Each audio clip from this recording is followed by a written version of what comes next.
Well, hello there, Professor Barry. Here, just providing lecture video for the section or this week on culture. Yeah, last week we just got into the sociological perspective, C. Wright Mills, sociological imagination, where we look trying to identify the influence of social forces, kind of the more macro level piece, and personal biography, our own journey, the journey of others, and relationship between individuals and society. Talked about last week the four theories: functionalism, conflict theory, interactionism, and Weber. And so like those four theories, we'll kind of use them throughout the course of the term, but you should feel pretty good about the general ideas of those theories. We'll bring them up again today. And then last week talked about self-determination, the relationship, again, like a C. Wright Mills, between individuals and societies. We all have agency. We all have choice-making power. We all make decisions, but they're also being influenced by the social environment that we're in, the historical time period they're in, our status, who we are in terms of our age, our race, our class, shape the choices that are available to us and how we may navigate those choices. So it's like looking self-determination is individuals within context, individuals within an environment. So this week we're moving on into culture, and it's kind of a macro level view, but also gets us into some micro level perspectives. If you ever have any questions about content, assignments, expectations, let me know. Send me an email. Definitely want to make sure you're well supported for the class. And if you have any questions, or if you just want to talk about the subject area in more detail, set up a Zoom meeting or send me an email, one or the other. All right, with that, let's get started. So we're talking about culture. We're talking about language within a culture, within language.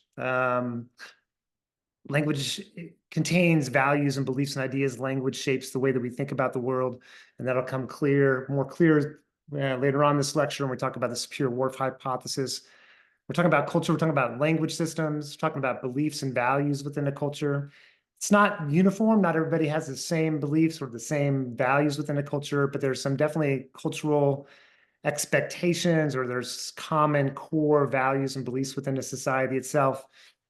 Traditions, practices, culture kind of helps to form a sense of group unity or belonging, connection. Culture is sometimes a messy place. We have these general beliefs and values within culture. Then we're all navigating the kind of the cultural soup in different ways. Culture also includes the things that we do, things that we practice, the stories that we tell.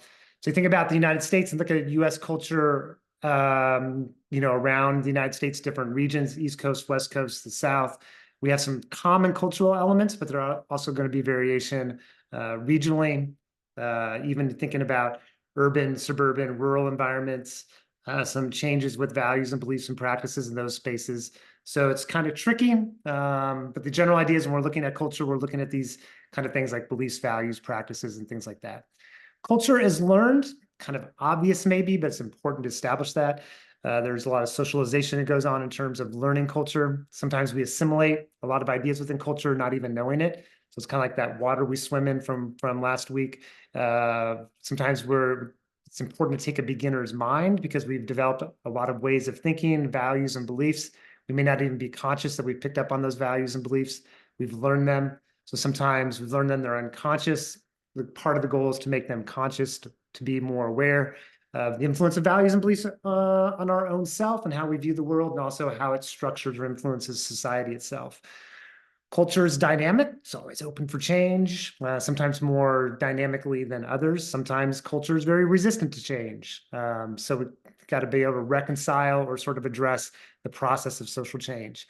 We could apply our three theories here, thinking from a functionalist viewpoint. The idea is that society is built upon a value consensus. We have things like, in the United States, equality of opportunity for different groups, for people, for everyone. No one should be discriminated against based on a lot of different factors. There's a consensus view about laws, rules, regulations. It's not that there's universal agreement, but we have things that are coded in law and practice that reflects sort of a general consensus view in society itself. From a functionalist viewpoint, culture is that thing that helps to keep society together or a group together. We can talk about subgroups instead of society at large, but culture is an important component of helping to establish and reinforce a stable social order. Conflict theory has a little bit different view. Conflict theory would address how culture, the values, the beliefs, the stories that we tell reflect economic and political interest. We could look at something such as the story we tell about the American dream, the story we tell about rugged individualism, that people work hard, they get further ahead. There's some truth to that story, but there's a lot of limitations to that story too. There's a lot more going on than just a person's hard work and their dedication. So in some sort of way, that story, if we tell that story of rugged individualism or the American dream in certain ways, and we repeat that story serves economic and political interest because it takes away from addressing the structural conditions in society itself and how we might be able to change society to work better for more people. It's kind of that social justice model. And then the interactionist perspective is kind of like that process of, individual level. We all have different ways of thinking about culture. We have all, I don't know, navigate the world of culture in different ways. We come to different meanings about things that are going on within culture itself. But I'm thinking about more recent, I don't know, thinking about the Olympics, be an example that, we're learning sort of about nationalism through the Olympics. We all learn in different ways. We all have different perspectives. So it's that sort of self-identity concept approach, thinking about the importance of language and socialization into the process of learning culture. So I'll give you a couple different examples. Culture, this is I don't know, this is top left here. This is an iron lung during the time period, 1940s, 1950s, when the polio epidemic was strong in the United States as well as other places around the world. This was the iron lung where these are treatment remedy or treatment modality for people struggling with polio would sit in this machine, the iron lung, to help them with respiration or respiratory system. So this is an example of culture, right? We'll talk about material culture, the objects that we create. We could study those objects and gives us sort of understanding of what may be going on within culture itself. We have right here, Black Lives Matter, this sign sort of representing values. There's a lot of consensus in this sort of thing in the Black Lives Matter kind of movement. But there's also a lot of potential differences of opinion about things like healthcare for all, or the idea that science is real and it's the objective thing that we should follow. So we have, from an interactionist viewpoint, maybe we can sort of say we all develop different understanding about Black Lives Matter or other social movements. Also could talk about maybe a functionalist perspective, what are the values in society itself to help reinforce the sort of common goals, common objectives. And then from a conflict theory viewpoint, there's a kind of a competition over values that are going on, and a class struggle, a race struggle sometimes regarding cultural values. I bring up the top right here. The Green Book was this is another example of material culture, the things that humans create. The Green Book was a guidebook for African Americans who were traveling throughout the United States during time period of Jim Crow South. When segregation was legal. It was basically, here's lodging, here's places that are safe places to go in terms of lodging, restaurants, accommodations. So it was a guidebook, and that I think, you look at something like that, and we look at historical artifacts like the Green Book. It gives us insight to what's going on at that particular time period. These things tell a story about who a group of people are at a particular moment in time. This is a story about race relations, about the legal system. So this is one of the reasons why we study culture, to better understand kind of what's going on. This is a image of the Burning Man, an annual event in the Black Rock Desert in Nevada, kind of this subculture of people seeking meaning, belonging, connection, speak to, just sort of like these rituals that are there, people seeking to take a step away from this over-rational world. This would be that Weber perspective, maybe a little bit, to participate in something that's more organic. It's an expression of culture. Burning Man maybe sort of came into existence to address human needs, right? People have a desire for creativity and belonging and connection, and to walk away from some of the confinement of modern day society. And then I bring up this book here. Norbert Elias, a philosopher, wrote a book called The Civilizing Process, kind of interesting examination of how certain things like how we blow our nose, urination, how we, burp, how we engage with etiquette, that these are all learned. And prior to a certain time period, there was the rules around these kind of things were pretty loose. But then there became this process he calls the civilizing process, the rise and development of science 1600s, 1700s, maybe even a little bit earlier. Elias is talking about there's this movement going towards developing etiquette. So we kind of learn, we take it for granted a little bit, things like such as we have rules around burping or any body gas, right? And how we sort of display that, so to speak. And it's a natural phenomena, but yet we're kind of within culture. There's norms and expectations around that. And Elias kind of takes us down a road pathway of sort of understanding that. A couple different examples. This is a classroom in the United States. If I can move this over here, sort of get the American flag. Let's see if I can move that. There you go. This is prior to the rise of Nazi Germany. This was called the Bellamy Salute. It was a salute that was common in the United States, but after the rise of fascism and totalitarian regimes in Europe and Nazi Germany, that salute, it's a lot of meaning that goes along with that. So move to the Pledge of Allegiance and putting your hand over your heart. This is something going on within culture, right? Van life, expression of culture. This image here, the history of the high five goes back to the early 1980s. The Dodgers in a celebration of solidarity for a particular athlete who was gay, who came out as gay, and at that time period, much more stigma to the gay community. And in a moment of solidarity after a home run, just kind of spontaneous high five, and then it just sort of diffused throughout society itself. So origin stories, like where do things come from? We learn things within culture, but sometimes we don't know their origin.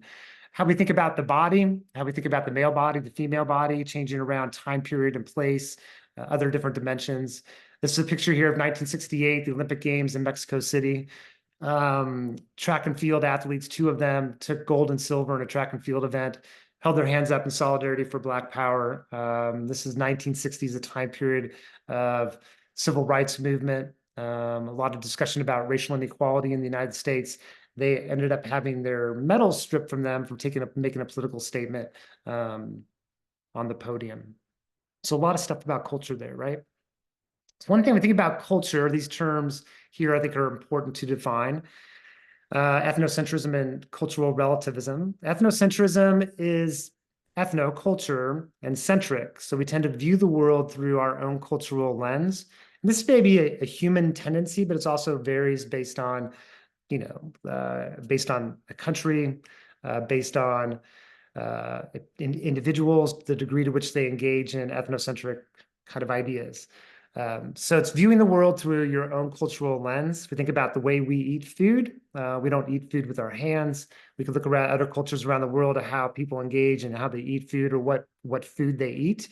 Certain foods that we see as taboo are open, are part of the cuisine in other countries. And if we judge other people based on our own cultural framework, we're engaging in ethnocentrism. So ethnocentrism is viewing the world through our own cultural lens and then judging others based on our own cultural perspective. And it's learned, right? I mean, so we learn that judgment, passing judgment on other cultures based on socialization, what we learn as being appropriate, not appropriate, and the degree of acceptance of different practices among different groups. I think American exceptionalism increases our ethnocentric thought. We in the United States we may not have as, we have neighbors to the north and to the south. It's different than living in Western Europe. We have a lot of different nations, countries, and histories that may break down some of that ethnocentric thought, but that it is a human tendency to have some ethnocentrism. And then the other end of that, or another perspective, is cultural relativism, to be able to look at culture from the viewpoint of people within that culture. So rather than passing a judgment based on my own cultural lens and my own cultural history and knowledge, is understanding things from a different cultural perspective, from that culture's viewpoint and history. So go back to beginner's mind a little bit. So rather than looking at another culture and assigning judgment, is approaching it with more fascination and interest, wondering where those practices come from, thinking about how that expresses that culture in very unique ways. And maybe it even connects up to empathy of cognitive empathy, of understanding, of trying to encourage understanding different people, different groups, different practices.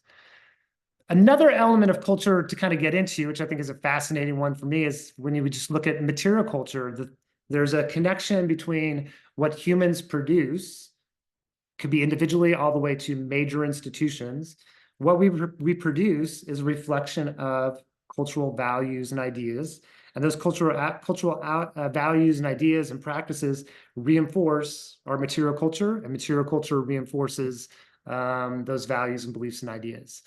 Let's provided some different examples. One maybe before I get there is thinking about material culture tells a story. It tells a story about a people. It tells a story about technology. It tells a story about history. So we can look at objects and we can take that material culture and we can examine it and we can better understand what's going on in society at any particular moment in time. So this is an image of G.I. Joe in the 1960s. And start thinking about, well, when did G.I. Joe, when did this doll or action figure emerge? How has it changed over time? G.I. Joe looks a lot different today. So that's a story that we could look at the Barbie and how Barbie has changed in terms of racial representation, body representation, ability status representation over time. And we could look at sort of the creation and its impact on people. Look at the phone. The phone's an interesting one of looking at where we're at today with smartphones and technology. And we can look at early phone all the way to today. And you can kind of get into this like, oh yeah, we can look at material culture and understand the influence of technology, the business sector, its impact on humans and human communities. So this is part of that examination of material culture. During World War II, people were building bomb shelters or fallout shelters, even for concern of nuclear fallout. Part of material culture at that particular moment in time. Here, it's like this, I don't know what year it was, but Bic pens started making Bic pens for women. It's like, well, it's kind of interesting. It's just a pen, right? But all of a sudden we're genderifying different parts of our material culture and how we, just like start thinking about how to process that, like, what's going on that we're marketing products that have no gender component to them, but yet we're making them a gendered products, and think about the impact on people for that. Consumerism is linked up to this in a way as well. This is the first preliminary snowboard called the Snurper. So take it within a particular hobby or interest that you have, and you could look at the history and development of that object over time. I play music, different musical instruments. Super interesting to look at the production of musical instruments over time. Tells a fascinating story. This here, I remember being a kid. I was born in 67. So in the 1970s, they were still in bathrooms. This was a hand dryer, just basically a towel that people would dry their hands and then pull it down. And that towel would just stay in there for, I don't know how long, probably not the most sanitary kind of mechanism. And from our own cultural lens now, we look at that fundamentally a different way. But that was the water we swam in at that particular moment in time. I think sports drinks are interesting. This is like the early sports drink of Gatorade. 1965, came out of University of Florida, a product developed by the University of Florida football team. And I don't know if it was a manager or sports manager creating this drink to help replenish fluids, electrolytes and players. Then it turned into a product in 1969. And then, you just go from there, fast forward 45 years later, you go down to the supermarket and then or the grocery store, go down the aisle, and the sports drink aisle is amazing. It's a whole aisle, a good part of an aisle. And again, tells a story. You think about specific aspects of cultural differences, about our smile, our teeth, presentation of self. In Japan, a concept called yaiba, if I pronounce that correctly, snaggle teeth, fangs, double tooth. Japanese men are said to find this attractive. There's gender issues that are in this particular space. So, culture is going to vary across time and place. How we can look at something from a more relativist viewpoint, try to understand where these practices and these ideas come from. That's part of material culture. And then we can move into non-material culture, which are things like the values and beliefs of society itself. It's not the products, but it's the things that are, values and beliefs, things that get part of like our laws or part of non-material culture, practices within an institution, that's non-material culture. These things change across time and place, sometimes slower, sometimes faster. As with material culture, we can study non-material culture to understand how society is structured, maybe understand how society is approaching or how culture investigates or looks at race, class, gender, sexual orientation, sexual identity, different aspects of who we are by looking at things like part of the non-material culture. This is a way to be able to understand cultural values and practices and beliefs within society. So for example, if I go back to like marijuana, long history of marijuana, marijuana is just a plant, but it takes on a lot of different meaning based on the time period that we're talking about. The first marijuana kind of concern about marijuana consumption was a particular moment in US history. There's a lot of racism in this particular place, in this time period when there's a heightened concern about marijuana consumption. There's concern about jazz, the art form, African American community, the Latino community, the Latinx community. There's these fears going on that get embedded into culture, which leads to the development ultimately of the Federal Bureau of Narcotics in 1930, where we start to develop a branch of the federal government to address narcotics. So now we take a much more legal approach. Like I said before, there's some race stuff going on in this place of what culture is assigning meaning towards particular substances and how they think about them. That's a story about race and racial history as well. Fast forward, California, the first state to legalize marijuana for medicinal use in 1996. Washington, Colorado legalized recreational in 2012. Oregon in 2014. So something's going on, right? We're looking at not necessarily the plant, which would be material culture, but we're looking at laws, rules, regulations. That's that non-material component. The example here is like how we approach. I think this is a fascinating and a powerful example. We get socialized into culture and don't think about necessarily its uniqueness or approach it with a beginner's mind. It's just we assimilate things based on our own life history and the culture that we live in and don't realize the uniqueness of it. So our approach in thinking about a speeding ticket and a fine, we say, you know, the same fine for everyone is our idea for what is equal. So if you were going to 80 miles an hour in a 55-mile-an-hour zone, another person who made double the income of you, another person made triple the income of you, all going the same rate of speed above the speed limit, all three got pulled over, everybody get the same fine, that would be viewed as equal in our cultural framework and way of thinking.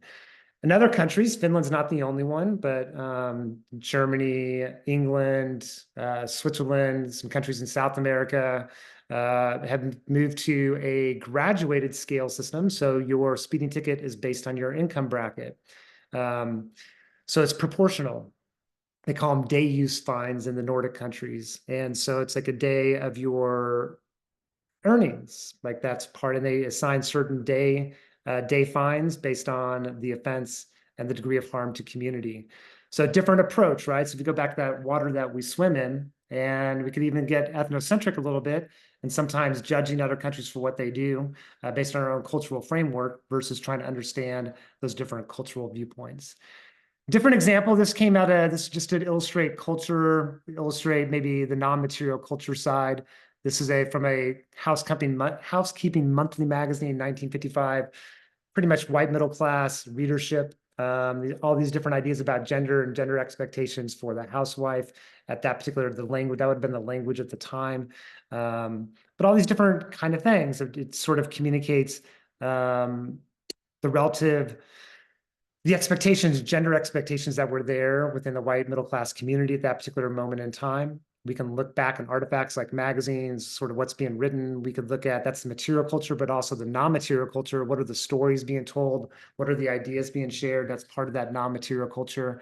If I go back to C. Wright Mills for a moment, I start thinking about, we can understand the past and that history, we can better understand the present, and that we've linked that individual biography and history are connected. So gender socialization is happening in different ways today than it was in the past. That's part based on history, and we might not even be aware of it today because we're living in that, we're in that water, swimming in that water. So it's trying to be more conscious and aware of that. Another thing to think about with culture is this idea of like ideal culture and practice culture. Every culture has an ideal culture, the story it tells about who it promotes itself to be, its ideal form. I think about the mythologies that come out of a culture and a place. Every culture has its own sort of story. Every organization has its aspirational goals, so to speak, what it aspires to, what it promotes itself as being. But then there's the practice, like the reality. And there's importance in examining both of those to look at the degree of separation between the ideal and the practice. Like, okay, how close are they? Are they closer for certain groups in society than others based on, let's say, race, class, gender, different parts of our identity? So you can try to understand what is the story where that is being promoted within a culture, and then what's the reality. If we can understand that and kind of pull that apart a little bit, we're more conscious and aware where we're falling short and who we're falling short for. And then we can sort of approach trying to change things to get closer to that ideal form of what we're promoting. And I think also the stories we tell about things like economic or social inequality shape how we understand them. So if we're telling a story within a society, this ideal cultural form, it could get us into trouble a little bit because then we're ignoring the reality. So if we tell a story that ignores the structural conditions that are creating different lived experiences for different groups, then we're not going to be addressing kind of the structural level kind of things. So part of understanding the stories we tell is to understand them so we can be in a better spot to actually address some failures going on within society itself. A lot more discussion in the last 10 years or so about the ideas of this idea of equality. Kids watching a game, everybody gets the same box that looks over the fence. It's one version, that's equality. This is more of equity, providing resources for what people need so everybody can look over the fence. So giving different size boxes based on level of need. And then there's a social justice model, just removing the fence so everybody can see the game. So there's a lot of conversations going on in culture and society today to realize that, to reconcile maybe that difference between the idealized and the practice, realizing that not everybody has those resources to be able to get to that next stage in life, and that the importance of addressing some of these inadequacies that are going on within culture so we can better achieve kind of our cultural values and ideas. Here's kind of an example about voting. We go back to like 1787, formation of the US Constitution. At that moment in time, only white male landowners were allowed to vote. 1800s, suffrage for white males, regardless of land ownership, became more common. 1870, the 15th Amendment to the Constitution, all citizens in the US have the right to vote, cannot be denied based on race, color, or condition of servitude. Now, that's the ideal, but the practice is going to be a lot different. But there is something changing going on within culture at that particular moment in time. So it opened up the opportunity for people, for different races to vote, different races other than the white majority. And in response, states started to pass things like poll taxes, literacy tests that prevented, excluded people from voting, people of color, the Black community from voting. So these were like non-material efforts, laws, rules, and regulations to limit the democratic voices within society itself. So the ideal, democratic ideals, but the practice is a lot different based on class, based on race. This is a little bit of historical perspective on that. I put in here the etymology, like the roots of the term grandfathered, go back to after emancipation, beginning of Reconstruction after the Civil War. Some of these laws like literacy tests and poll taxes got put into place. These taxes and tests also had a detrimental impact among poor or whites. And so there became laws that passed that grandfathered people into being able to vote. So if a person's grandfather was able to vote, then even though these other things like literacy tests were put into place, you would not have to take the literacy test. You would be grandfathered in. So think about that. If you go back to, let's say, after the Civil War and Reconstruction, late 1800s, let's say, where whites were being impacted by these literacy tests, well, then sort of responses came up. Well, if the white person's grandfather voted, then they are grandfathered and they can vote as well without after having to take a literacy test. So kind of reflection of racial inequalities, structural racism at that particular moment in time. Women gained the right to vote in 1920 with the 19th Amendment. Indian Citizenship Act of 1924, Native Americans gained the right to vote, but it really wasn't until the 60s where that act was enforced throughout the United States. Voting Rights Act of 1965, a lot of racial exclusion among the Black community, the ability to vote. Part of the march on the Selma to Montgomery famous march in 1965 was around voting rights, trying to extend democracy to more groups of people. So kind of contending with like the ideal and the practice are too far apart for these groups and trying to bridge that gap. We can also get into subcultures and countercultures, kind of an important part. Think about, man, we have 370 million Americans, live in pretty large communities, sometimes even in rural communities. There's a need for subcultures where people want belonging and connection and meaning, and we find those within subcultures. Society is really large, so to feel a sense of community, sometimes we branch off into subcultures as a way to engage or find our group of people who have similar interests, backgrounds, experiences, things that we value, that we enjoy, and that becomes part of that subculture. So subcultures are cultures that exist underneath the larger mainstream culture, but they're not trying to change things that are going on within culture itself. They're just existing underneath the broader umbrella. Countercultures are actually designed, they emerge because they're expressing an opposition to dominant culture, and they're trying to change culture to some degree. So they're running counter to the values and ideas of culture and society with some hope of maybe posing a challenge to those dominant cultural values and ideals and trying to change them in some sort of way. So the purpose of subcultures, countercultures, subcultures, I think, finding meaning, belonging, and connection.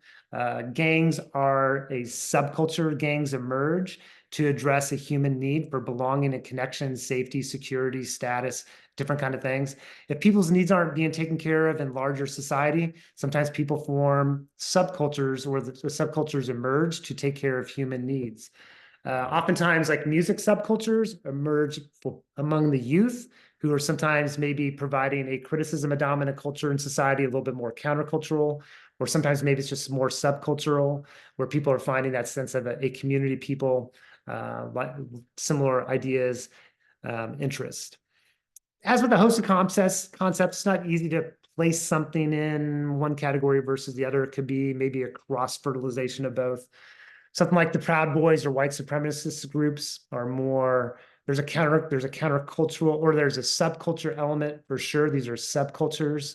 They're trying to protect dominant culture and trying to assert dominant cultural values, like this idea of regressive politics, things like Make America Great Again, returning to some sort of vision of the past, would be sort of trying to roll back social changes, certain social changes within culture and society.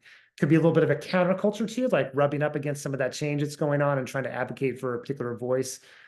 Something like a sneakerheads, people who collect sneakers and are fans of sneakers, like this is much more of a subculture, not trying to change culture. Punk subculture, gangs, lowrider subculture. I think these things are all good examples of subcultures. The lowrider subculture, interesting kind of story and history, emerges in California, a particular moment in time among the Mexican American community. It's a way of forming belonging and connection, expressing creativity. Early lowrider culture, law enforcement responded pretty critically to lowrider culture. People were expressing their cultural ideals and practices. It was kind of a shock to those outside of that community, and there became this sort of apparatus, like the state stepping in to try to control those kind of practices. So a little story of race in there as well. Okay, so now let's kind of move on. We've got a couple different concepts, this idea of hegemony. And I encourage you to watch this video. I can't share this video on this lecture, or else it'll get flagged and I won't be able to post this video. But if you type in "what is hegemony," Antonio Gramsci, Prism Notebooks, then you see the University Quick Course. It's a relatively short video, gives you a nice overview of what hegemony is. Gramsci was a Marxist in Italy. He was speaking out against Mussolini, the dictator at that particular moment in time, 1930s. And he comes up with this idea of hegemony, that the power elite, those in power can control populations by controlling and influencing culture. And so you control society by controlling what's being produced within culture and influencing what people think. So something that is hegemonic are things that get taken for granted, ways of viewing the world that are viewed as being natural, but actually have political interest, and there's political consequences to things. So sometimes, like the dominant beliefs, ideology or beliefs, the dominant beliefs in society reflect ruling class interests. So for example, whether agree or not, we should do this as a policy, kind of the point here is trying to make a connection to hegemony. We're the only economically developed country that does not have family medical leave that's guaranteed, that's a provision that's mandated by the federal government in terms of paid maternity, paternity leave. So we have family and medical leave, but it's not required paid maternity or paternity leave. We don't have that in part because there's a dominant ideology in the American culture that the government should not be requiring private sector or institutions to provide certain levels of care for their employees. That's a belief that operates in society. We could get socialized into that belief. We could agree to that belief, that that's the way it should be, and not advocate for more universal access to things like paternity and maternity leave, because we start to believe it, right? So it's not the powerful elite who are believing this. It's they may believe it, but it's also the rest of the general population, or majority of the general population, are believing things that are against their own economic interest. So that dominant ideology could justify the status quo, keeping things as they are, and reinforce power dynamics and inequalities in society. People may see things as being inevitable, and without trying to change society in ways to make it more equitable. So things that become viewed as common sense are things to be wary of, to think about. That's probably some hegemony going on there, where people aren't realizing the implications, the political implications of something. I'm going to give you a different example. We talked about voting and voting rights. There's a lot of discussion in recent years about voter ID laws in different states restricting the access to voting. It may seem common sense to just ask for someone's ID to vote, but it's much more complicated than that. I think you could easily create an argument, as it has been created, that a lot of these voter ID laws are really about trying to restrict the access of voting for particular demographics and populations. So it may make like common sense that we should just be asking for IDs, but I think I got to ask the question of what's the motivation behind these laws? Are these laws impacting different groups and populations for political gain and reason? These kind of things. I don't know, we can think about all kinds of different things like wealth distribution or policies regarding incarceration. We promote this, we promote a college education. Like, this is the way in this new economy is to get a college education. Like, that's the way to sort of make it. But I don't know, you could argue that's very hegemonic because it's not addressing the wage conditions for a large segment of the population who are going to be in jobs that don't require a college education. And as it's a mantra that we can tell, like, I mean, a college education can be a great advantage, personal development, as well as economic opportunity. But if it takes our eyes away from looking at the wages for significant segments of society, or including those who do not desire to have a college education, or it's not their interest, it could serve, I think, serve that economic elite interest. Okay, so let's kind of move into more the micro level, symbolic world of language, symbols, and meaning. Talk about the Sapir-Whorf hypothesis. Benjamin Sapir and Edward Whorf came up with this proposed this idea that language, they believed originally that language determines thought. It's called linguistic determinism, that you view the world through a lens of language, and language determines how you think and respond to the world. I think one thing to consider here is that language and culture are interactive. A culture's language system, the words that emerge out of a culture, the meaning behind those words are a reflection of culture. That'll come, I'll give you some different examples in a moment. For the most part, academics have left behind the idea that language determines your thought, but rather it's linguistic relativism. Language can shape thought. Language has different degrees of influence over the way that we view the world. If I go back to that symbolic interactionist viewpoint, how we view something influences how we respond to it. So we're paying attention to hear about language and language's influences on perception and meaning. Give you an example of older language, somebody who's crippled, somebody who's handicapped is a little bit 1980s. emerges as a language shift in language, and then today a person with a physical or other disability. So I put the person first and not the disability. So look at that language change over time. That language change, non-material culture, tells us a story about what's going on in culture, and also language is a way, it influences the way we think about people in this case. So yeah, the importance of language in that regard.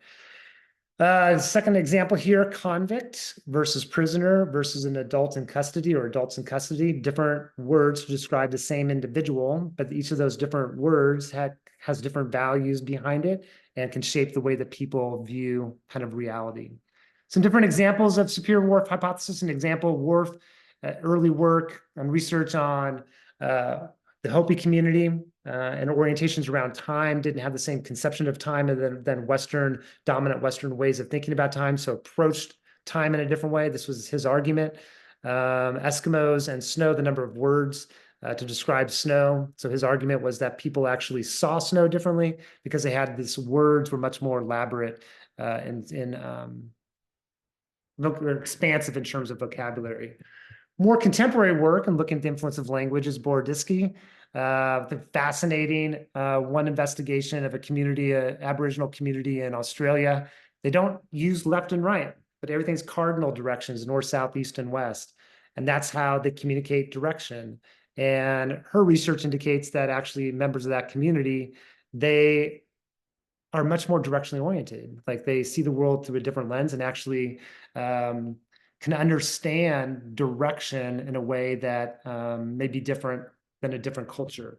The book talks about it in Russia and the color of blue and different language systems around different colors. People actually see different colors in different ways based on their language system. There's another study of looking at English speakers read from left and right. When given a bunch of images to sort of organize, English speakers organize them from left to right. Somebody who speaks Hebrew, it's not the same left to right orientation, so they organize those photos or those images in a different way. So it influences the way we kind of approach the world. Remember my communication studies background, my master's in communication studies exposed to this concept of ethno-linguistic suicide. So ethno-cultural, linguistic language, and suicide. So the idea here was if a person stops speaking their native language and they acquire another language, and they no longer speak that original language, they lose a connection to that culture. Like they actually lose the connection to the values, beliefs, and the ways of perceiving that world because they're losing the connection to that culture. A lot of discussion about trying to keep native cultures and languages alive, you know, to make sure they're not lost and to preserve languages of different cultures because they tell a story about a culture and a people, and they're important ways of facilitating a sense of connection to cultural traditions and histories and people. Yeah, I think another example, like research on language that are gendered pronouns, like one example, La Puente, the bridge in Spanish culture and Spanish languages, and El Puente. Yes, El Puente, but in other cultures, it's a feminine form, and actually having people in those societies describe bridges in the more masculine form, talk about it, bridges are big and strong, and more feminine form, it's about elegance and beauty. Some different applications. George Orwell will get us into this space. English writer, fictional writer, 1984, Animal Farm, a couple of books he's most well known for. You know, and he was very cognizant of the influence of language and potential for language to serve political and economic interests. If thought corrupts language, language can also corrupt thought. So language can have the power to influence the way we see the world in ways that may serve interests. We can study language and culture to understand and facilitate social change. We're much more comfortable addressing linguistic sexism today. So using like a category for an occupation in the 1970s, the governments removed any gender-specific pronouns for occupations like policeman and started moving towards police officer. Like this is, you know, a move away from linguistic sexism to make things more gender neutral, being aware that language can structure thought and the way people think about the world. The language of colored people goes back like the 1950s, 1940s, 1950s, 1960s. referring specifically to the Black members of the Black community, versus people of color, students of color, communities of color, language that we use today. Different words. These words are describing a different reality and values that are going on at that particular moment in time.